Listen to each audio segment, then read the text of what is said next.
David here with Fig Boot on Pens. Today marks the 1-year anniversary of my first review here on YouTube. A year ago, I thought I would give this a try, and I'm really glad that I did. Over this past year, I've really learned a great deal and have been able to create some content that I've been proud of, as well as interact with and become friends with a number of folks in the pen community that I wouldn't have met otherwise.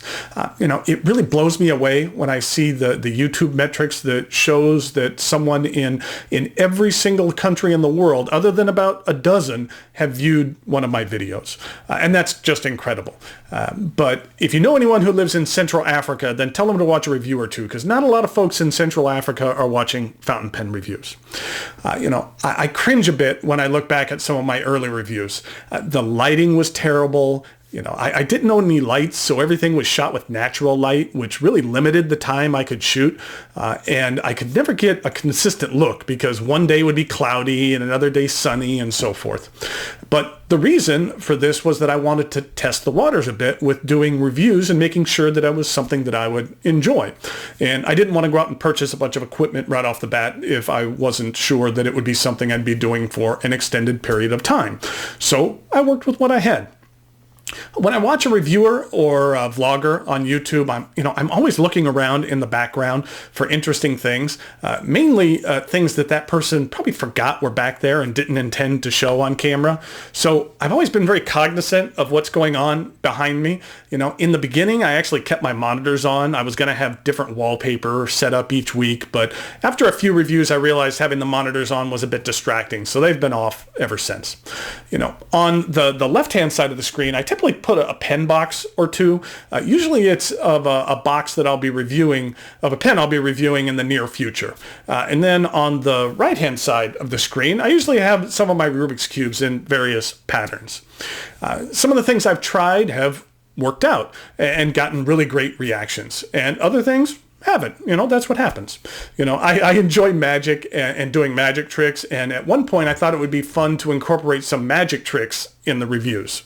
I did one and it got no reaction at all. I think it received like one mention and a comment months later, but really nothing. So no magic tricks. Hey, you try things out. If they work, great. If not, then you move on. But I'm always trying to get better and improve things. The comments and feedback I've received have been very, very encouraging.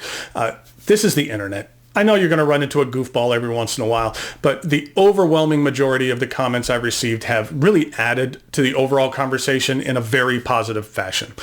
I'm not perfect. So from time to time, I make mistakes, and the folks have been pleasant, even when pointing out an error on my part, and I appreciate that. I wanted to show my thanks by having a giveaway of a couple of things from my collection for someone else to enjoy that I don't use particularly as much. So first, we have a bottle of Montblanc Royal Blue ink. It's something I picked up, and then I realized I actually had a larger bottle. So might as well give that to someone who could use it.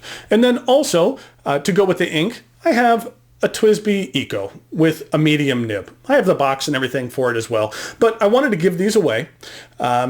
But you're going to need to work for it. As I mentioned previously, I typically have some of my Rubik's Cubes set up here on my desk.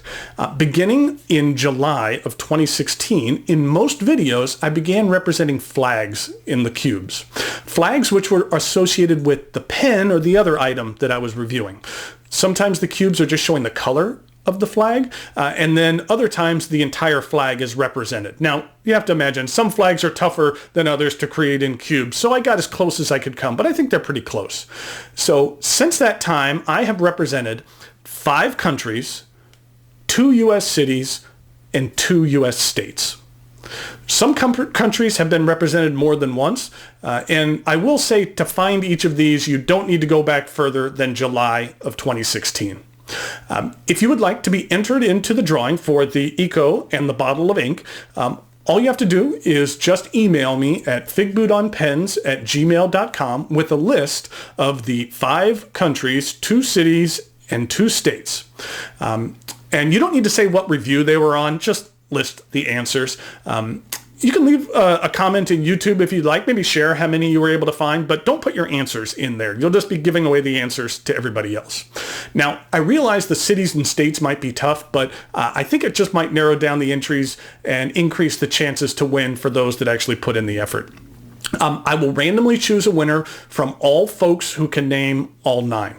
If no one can name all the correct answers, then I'll select from those who named 8 and so forth. So if you get stumped and you can only figure out 7, then make sure to send me that entry, because who knows, 7 might be the highest number. So today is Tuesday, October 25th, 2016. Sometime after midnight on Friday, October 28th, I will randomly select a winner from the groups of folks with the highest number of correct answers. So I just wanted to say thank you to everyone for your support and your encouragement. It really does mean a lot to me. And I look forward to what this next year is going to be bringing in regard to bringing you lots of different reviews and lots of different content as well.